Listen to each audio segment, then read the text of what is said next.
La parole est à Monsieur Jérôme Chartier. Merci, Monsieur le Président. Monsieur le Ministre, la Commission européenne, le 27 février dernier, vous a donné 2 années supplémentaires pour pouvoir respecter le niveau de déficit à 3% du produit intérieur brut. Mais en même temps, elle vous a demandé un effort supplémentaire, un effort de 4 milliards d'euros. Alors mes questions vont être très simples. Nous voudrions savoir comment vous allez faire. Puisque, en regardant ce que vous avez fait depuis 2012, on est d'accord, vous n'avez plus la solution d'emprunter supplémentairement. Vous êtes obligé de respecter cette réduction d'emprunt. Donc, la piste de l'emprunt pour financer la réduction du déficit, c'est terminé. Vous n'avez plus la solution de solliciter davantage des Français. Vous avez dit que vous n'alliez plus le faire, vous avez raison. Et je vais vous dire, on s'est livré à un exercice pour regarder ce que vous aviez demandé aux Français depuis 2012. Depuis 2012, vous avez demandé aux Français 80 milliards d'euros. 80 milliards d'euros que vous avez pris dans la poche des Français. C'est considérable. Vous ne pouvez plus leur demander davantage. Les Français sont au taquet. Ils payent trop d'impôts. Il faut maintenant les réduire. Vous n'êtes pas encore à cette étape. Nous espérons que vous y arriverez. Et dans ce cas-là, nous vous soutiendrons. Mais pour l'instant, nous souhaitons que vous nous disiez comment vous allez faire. Alors peut-être vous allez vendre, comme vous le faites en ce moment, le bien de la France, son patrimoine, les actions de Safran, d'autres entreprises, aéroports de Paris, bref, vous allez tout simplement dépecer la France. Voilà, Monsieur le Ministre. Monsieur Sapin, tout à l'heure, nous revoyait un bilan de 10 ans en arrière. Moi, je voudrais que vous regardiez tout simplement votre bilan de 30 mois qui viennent de passer, où vous avez simplement massacré fiscalement les Français, massacré fiscalement les entreprises. Tout ça, c'est votre responsabilité. Il va falloir un jour ou l'autre que vous l'assumiez. C'est aujourd'hui que vous devez l'assumer. Alors dites-nous comment vous allez enfin réussir à faire des économies.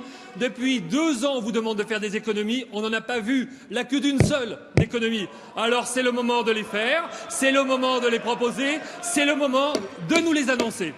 Merci. La parole est à Monsieur Christian Eckert, secrétaire d'État chargé du budget. Merci, Monsieur le Président, Monsieur le député Jérôme Chartier, Mesdames, Messieurs les députés. Il est curieux, Monsieur le député, que vous prétendiez que l'impôt sur le revenu est augmenté de 80 milliards alors qu'il n'en rapporte aujourd'hui que 70.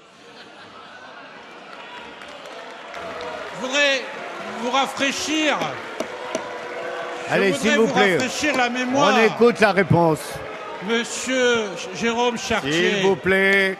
Alors qu'un Premier ministre de votre majorité s'était dit à la tête d'un État en faillite, il a lui-même très largement amorcé un mouvement de hausse d'impôts que tous les spécialistes évaluent à 30 milliards environ, sachant que 2012, pour notre part, nous en avons effectivement poursuivi cette hausse à hauteur d'environ 30 milliards. Mais pas de la même façon, cela a déjà été dit, une tranche d'impôt à 45% et aligner les revenus du capital au barème de l'impôt sur le revenu, ce n'est pas la même chose que de supprimer la demi-part des veuves et de geler le barème de l'impôt sur le revenu. Alors, monsieur le député, vous nous dites comment allez-vous faire pour tenir les objectifs. D'abord, ces objectifs seront tenus. Nous verrons à la fin du mois de mars les résultats de 2014. Et puisque vous dites que vous n'avez pas constaté d'économie, je voudrais vous dire qu'en 2013, Gilles Carrès le sait très bien, les dépenses de l'État en 2014 ont diminué de 3,3 milliards d'euros par rapport à l'exécution 2013. Ce sont de vrais euros. Alors, monsieur le député, je vous le dis très clairement, le président de la République l'a dit, le Premier ministre l'a confirmé, il n'y aura pas de nouvelle hausse d'impôts et celui qui vous parle en sera le greffier. Merci.